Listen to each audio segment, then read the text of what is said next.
You sold your business for $10 million, but you still can't support your lifestyle.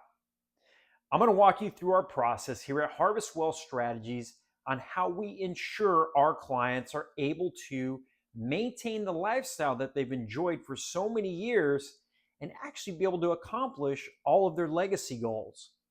We walk through what's called the real number.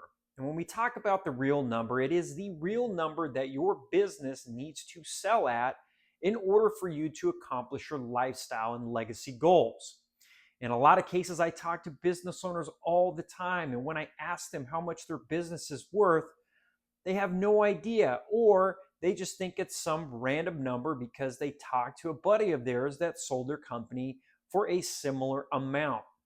But the reality is that when you take a look at your business value, there are several factors that you need to take into consideration.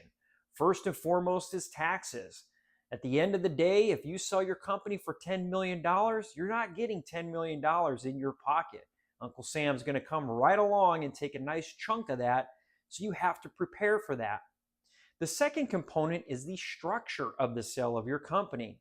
A lot of business owners I talk to think that they're going to get this large check and sail off into the sunset. Depending upon how you sell your company, that's usually not the case. In most instances, you are getting a portion of the money upfront in cash, but then you're getting the remainder of that buyout over a period of time. So if you don't plan for that properly, you're not going to be able to achieve your lifestyle goals. In some cases, that lump sum may be great now, but when you look at 10, 15, 20 years from now, it's not going to be able to support you and your family. Taking it a step further, when you look at legacy, I like to ask owners this simple question is, what does your legacy look like when you pass away? Do you want your heirs to have a certain amount of money that they can use to maybe start their own business? Do you have charities that you want to give a certain amount of money to? Areas that you are passionate about? Do you want to fund an additional business that you may want to look at starting down the line? Maybe it's a passion project. Maybe it's something that you've always wanted to do but haven't been able to do because of the cost that it takes to start that business. Whatever that legacy looks like is important to make sure that you have included in your personal financial planning.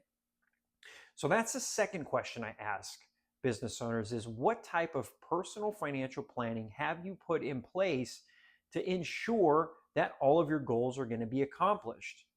Very similar when I ask the question around do they know the value of their business, I get a similar response, which is either I haven't done any type of financial planning or I've guesstimated it and I have a pretty good idea that the money that I make from my business, maybe I'm following the rule of 4%, that yeah, I should be able to take care of everything in retirement.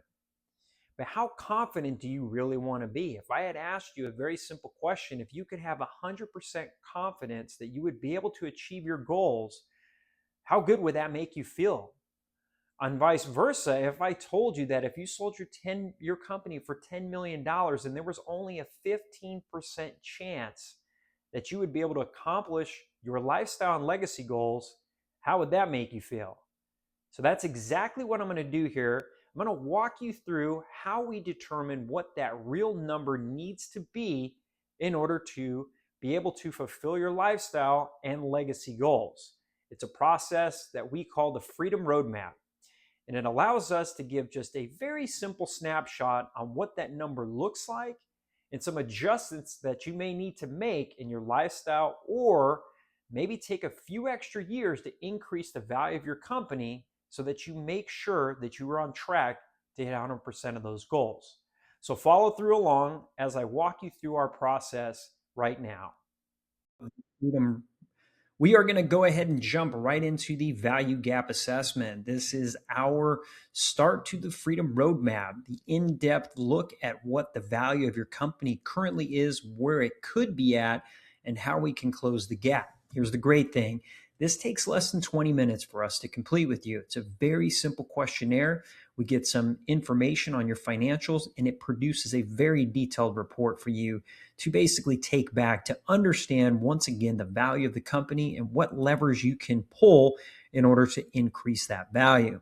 So we're going to go ahead and jump right into it. So this is an example of one that we've done in the past. And so the first area is really taking a look at some basic information about your company. So we're going to ask about what your industry is, how many employees you have, what your revenue is for this year and last year, and most importantly, the profit. We're also going to take a look at the growth rate. Now, this is all information that you will provide to us as we have that initial conversation. So that's the financial portion of the valuation. The other portion, which we look at intangible assets, these are going to be non-financial indicators. These are the true drivers of the actual value of your company. So this is where we're going to jump into some questions that we're going to ask you to be able to identify what those intangible assets look like today and how we can improve those for tomorrow.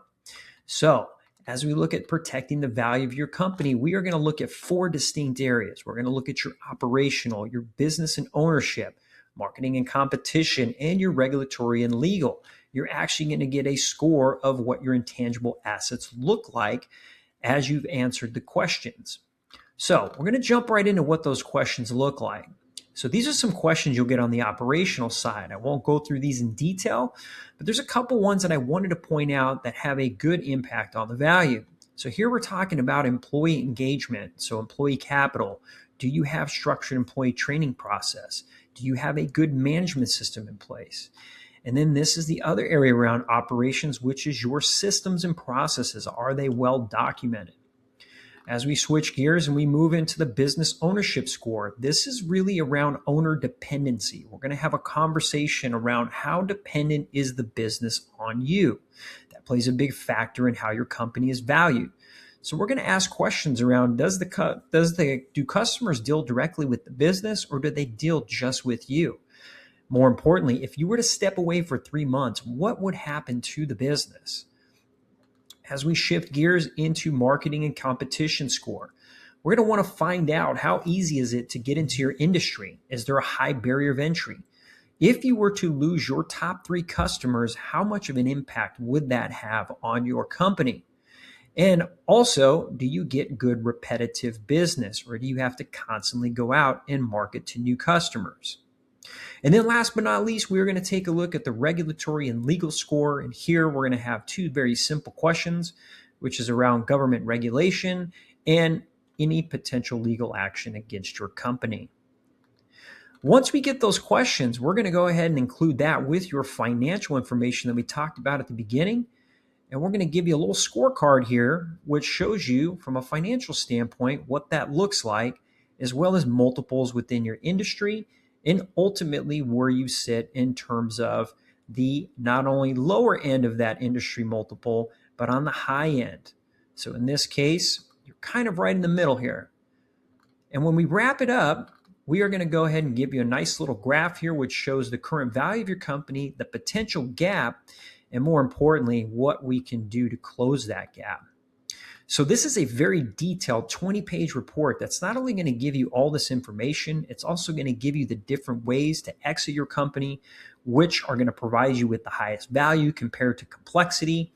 And in addition to that, we are going to go ahead and give you an idea of some levers that you can pull to close that gap. So this is step 1 of the Freedom Roadmap. We're going to take a look at the value of your business and whether or not that value is going to be able to achieve the personal lifestyle and legacy goals that you are trying to accomplish. And we're going to make sure that we pull the right levers to close that gap for you.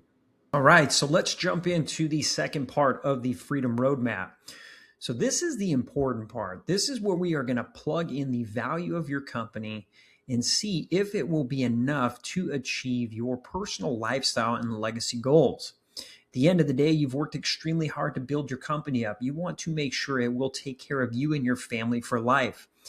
So very similar to the value gap assessment, we are going to do a very simple questionnaire/interview that shouldn't take more than an hour, but the amount of value that you're going to get out of this is going to be tremendous. We're going to get extremely detailed in terms of the information that we will provide to you as part of this process. So we're looking at about an hour and a half of your time to get you a very in-depth analysis of the value of your company as well as your personal financial plan.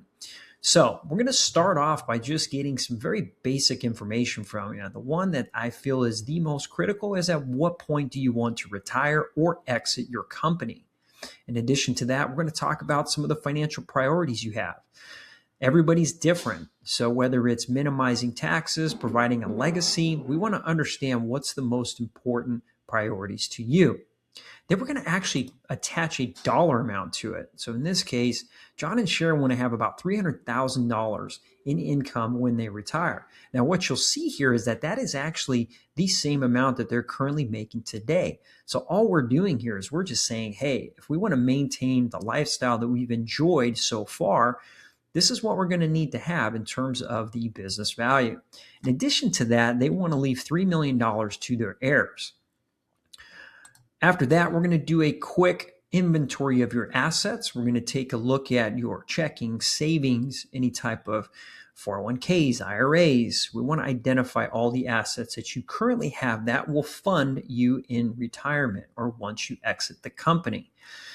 Then we're going to go ahead and plug in what we came up with on that value gap assessment as the value of your company. So in this case, we've got this valued at $10 million.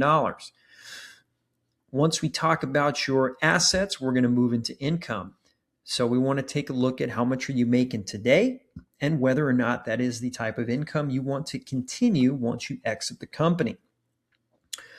We're going to jump right into expenses and taxes. The great thing about this is we will calculate the amount of taxes that will be involved when you go to exit your business. Now, here's the thing. Different exits have different types of taxes associated with them. So we do a lot around tax strategy to make sure that we minimize the amount of taxes that you will pay. Last but not least, we're going to take a look at some savings and contributions. So what are you adding to your assets today, whether it's retirement accounts or just your general savings or brokerage assets? Now, once we get this information, we're going to take a look at your success rate. So based on the assets, based on the value of the company, we want to see, is the business value going to be enough to be able to support your lifestyle and achieve your legacy goals? So this is going to come in the form of a percentage. So we're going to look at, out of multiple different scenarios, what are the chances that you will have success hitting those goals? In this case, it's less than a 50% chance. So it's less than a flip of a coin whether or not John and Sharon are going to hit their goals once they exit their company.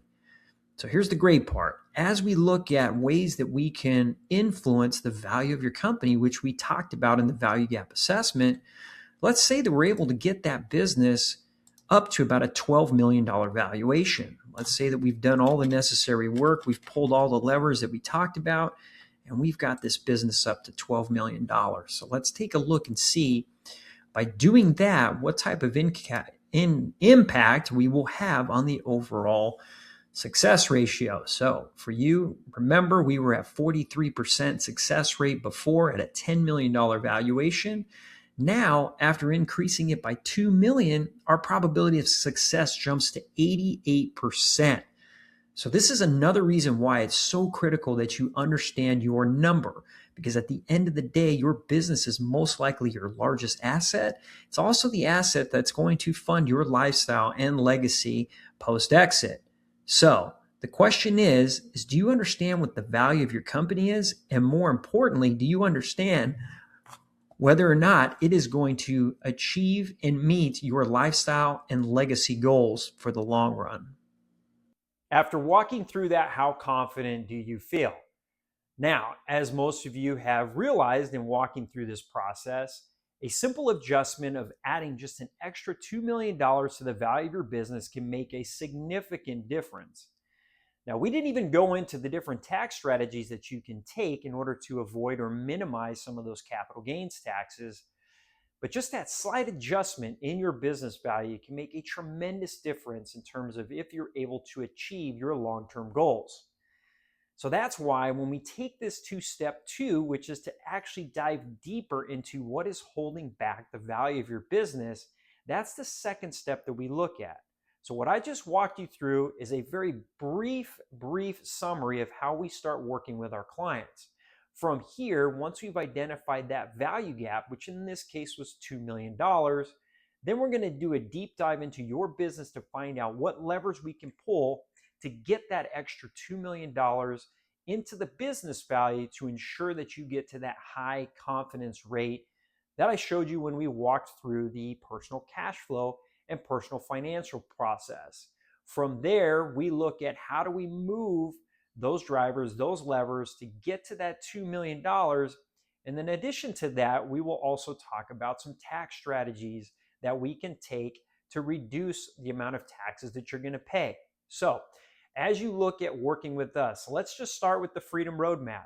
Let's get things rolling. Let's give you an idea of what the company is worth today, what it needs to be worth in the future, and what percentage in terms of confidence you can have that you will achieve your goals for your lifetime and for your legacy. So click the link below, follow us on this channel as we walk through different tactics that you can take in order to increase the value of your company and then also increase the confidence in your personal financial planning. Reach out to us for a free 30-minute consultation. We're more than happy to walk you through what this looks like for you and your company and make sure that you feel 100% confidence in your plan.